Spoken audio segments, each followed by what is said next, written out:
2019 के विधानसभा चुनाव में किसी भी पार्टी को हरियाणा में फुल बहुमत नहीं मिलता, इसलिए जेजेपी के साथ मिलकर बीजेपी सरकार बनाती है और डिप्टी सीएम का पद दुष्यंत चौटाला को दे देती है। मगर दिग्विजय चौटाला महम के गांव खरखड़ा में एक जनसभा को संबोधित करते हुए विशेष तौर पे ये बताया कि वो तो कांग्रेस को समर्थन देना चाहते थे। उन्होंने पूर्व मुख्यमंत्री भूपेंद्र सिंह हुड्डा से बात भी की थी और उन्होंने कहा था कि उनके जो 10 विधायक जीत के आए वो 200 विधायक कांग्रेस पार्टी को सपोर्ट करेंगे और आपको सीएम बनाएंगे। मगर उन्होंने कहा कि पहले आप जो आपकी पार्टी के कद्दावर नेता रहे हैं, जो कई बीजेपी में जा चुके हैं और कोई निर्दलीय जीत कर आए हैं, आप बहुमत के समीप तो पहुंचे। मगर हुड्डा ने 2 दिन का इंतजार करने के बाद भी कोई जवाब नहीं दिया।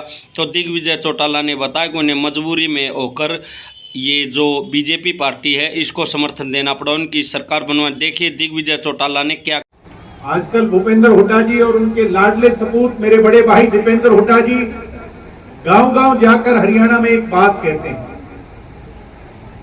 कि 75 पार की बात करने वालों को यमुना पार भेजने की बात करने वाले लोग कांग्रेस के साथ ना आकर के उनकी गोद में जाकर के बैठ गए। यही बात कहते हैं कि नहीं कहते हैं? मैंने हुड्डा जी के सामने एक प्रेस कॉन्फ्रेंस करी, पीछे आपने गुड़गांव में पता नहीं पढ़ी कि नहीं पढ़ी। मैंने हुड्डा जी को ये बात कही, हुड्डा जी आप भी खानदानी परिवार के चौधरी मातूराम का परिवार बड़ा परिवार रहा, मगर ये झूठ बोलना कब से सीख गए? लोग कहने लगे झूठ कैसे? पत्रकार ने मेरे से पूछा। मैंने कहा चौधरी भूपेंद्र हुड्डा जी बहुत बड़े नेता हैं, मैं तो कुछ भी नहीं। मगर दुष्यंत जी से हमने एक बात कही थी कि बीजेपी के खिलाफ वोट मिले हैं हमें, पहला मौका हमें कांग्रेस को देना चाहिए, कांग्रेस को सरकार का देना चाहिए।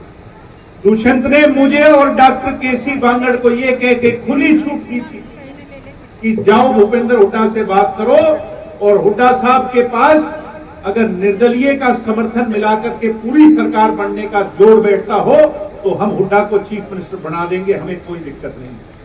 सम्मानित साथियों, मैंने हुड्डा जी को टेलीफोन लगाया और डॉक्टर केसी बांगड़ ने मेरी बात कराई। मेरी पहली बार ही बात हुई। मैंने कहा चोई साहब, ये जितने निर्दलीय जीत के आए हैं, सुनने की बात है, थोड़ा गौर से सुनो, ये जितने निर्दलीय जीत के आए हैं ये सारे के सारे आपकी पुरानी सरकार में आपके चेले रह रहे हैं कि रह रहे? इन्हें हुड्डा साहब आप इकट्ठा कर लो, हम बीजेपी के सब खिलाफ जीत के आए हैं, पहला मौका आपका है। हुड्डा साहब कहने लगे शाम तक का टाइम दो।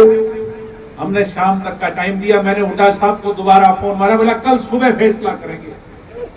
अगले दिन सुबह बात हुई तो हुड्डा साहब कहने लगे यूं नहीं होया करता, पहले अपना 10 का ले आओ समर्थन, फिर देखेंगे आगे की बात। आपने भी इस बात का बेरा है, यहां 1000 लोग बैठे होंगे, समझदार राजनीतिक जागरूक लोग, कि किसी भी निर्दलीय का समर्थन भूपेंद्र हुड्डा जी के साथ नहीं था तो बता दो, एक भी हाथ खड़ा करके नहीं था, एक भी हाथ। ये चोई साहब हुड्डा जी हमारा क्या करना चाहते थे आपने बता दूं।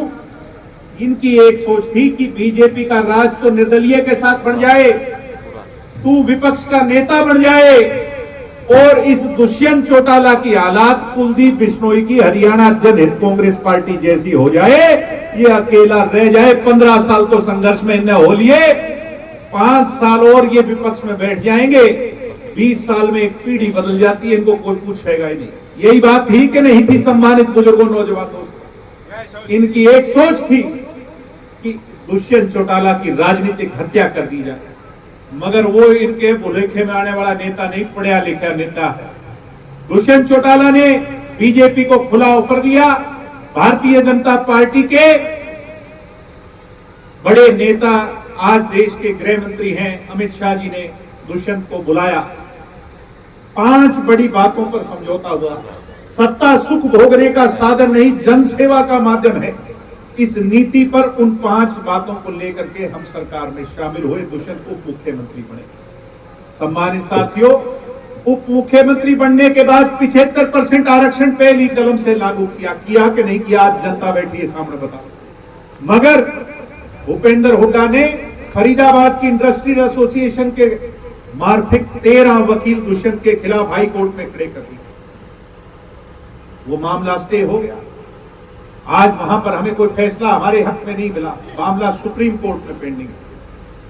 मैं आपको एक वादा देता हूं, ये लड़ाई हम मेरे या दुष्यंत के या इस मंच पे खड़े लोगों के लिए नहीं लड़ रहे।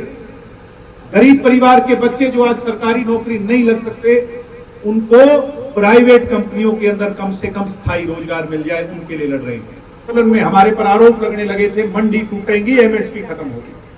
क्या मंडी टूटी? क्या आपकी बता दो, आप सारे खड़े बैठे। कोई एमएसपी टूटी हो बड़ी है पहले से? इतना जीरी का भाव पहले मिला हो, इतना बता दो आज हरियाणा में जितना है। तो सारे काम हुए हैं। एक मलाल है 5100 की पेंशन का, कलम फाटी है, चौधरी देवीलाल की कलम है, मगर स्याही कम है। समझो मेरी बात। एमएलए कितने हैं? 10। कई बार लोग कह देते हैं वो ठाठ नहीं जो ताऊ के जमाने में होया करते। सम्मानित साथियों, आप कहो, हम उस दोष को अपने सिर लेने को तैयार हैं। आप कहो, आपकी नाराजगी हम स्वीकार करने को तैयार हैं, मगर भूपेंद्र हुड्डा जी ये बात कहे तो बिल्कुल गलत है।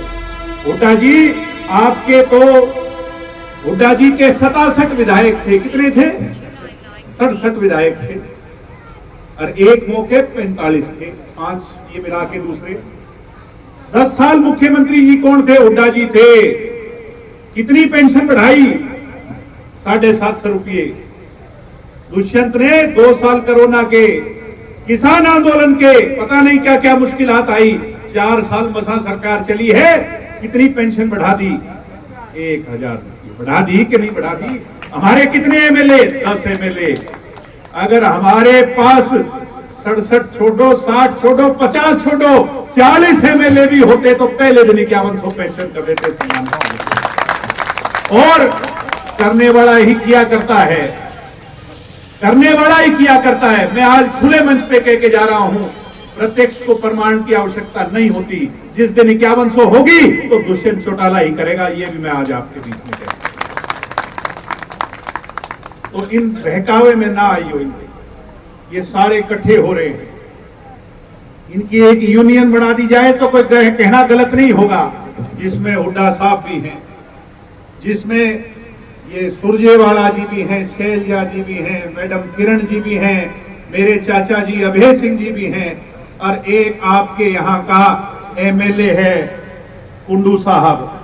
तो इसलिए आप इनके बहकावे में ना आकर के भविष्य में जब कभी भी आपको मौका मिले इस महम की सीट को, क्योंकि महम के बिना भाई हमारी भी पार को नहीं पड़ेगा। मैं आपको सही सही बताऊं, जब तक महम नहीं होगी चाहे कितना ही जोर लगाइए, 45 की जो है ना वो लाइन पार नहीं होगी। इसलिए महम की सीट पर आप सभी संगठित होकर 36 जात के लोग जो है भाई दुष्यंत सिंह चौटाला जी को अपना आशीर्वाद दें।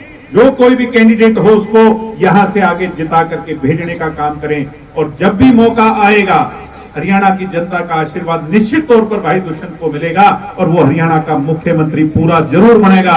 और पूरा जब मुख्यमंत्री होगा फिर हमारे दिल में इस मुहिम के लिए क्या है वो या तो ये लोग जानते हैं या हम जानते हैं, फिर तीसरे की आवश्यकता नहीं पड़ेगी। साथ